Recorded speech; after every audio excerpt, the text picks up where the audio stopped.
para exato 300.000 florin, para assinar não por surpassar a reto não quando agora confrontar a hora que conhe. No mesmo momento também a aprovação para passar o fundo não for de AZV para o team que está encarregado agora aqui para atender com a lista de espera para o que é parte de saúde mental e por último também a aprovação para nós por passar 4 milhões de euros que a Holanda põe disponível para ampla segurança na nossa fronteira. E minha serviço, me estou a reunião positivo. Hoop pergunta aan técnico agora se door die diferente fractionen que está presente e na final nós ganha a aprovação de tour que está tem presente toda a fração de MAP, fração de raiz e fração de AFP e natura vai de acordo com a petição. Sim, no, me serviço sumamente satisfeito, obviamente com a aprovação aqui, no mesmo momento também a elaborar mesura como continuar que sabe, sobre pergunta não cabim para adiante, tá ok, pero uma vez trata de projeto para ano, dus como nós vai continuar essa aqui agora. Dus é importante para o werkgroep que está trabalhando agora aqui, dentro quadro de GGZ,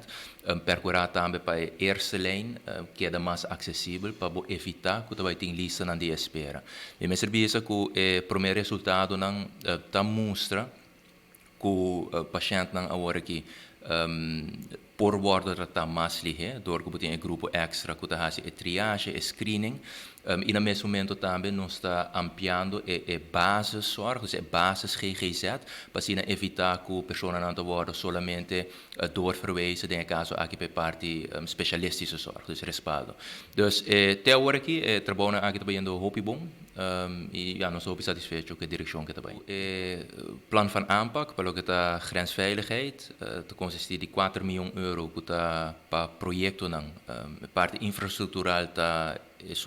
menos, botem a parte de opleidingen, pero também botem a parte para o que está handhaving mes, zowel na luchthaven como a parte marítimo. E o projeto na agricultura defini é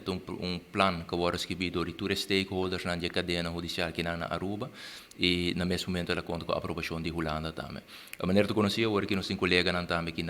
de Mar José que está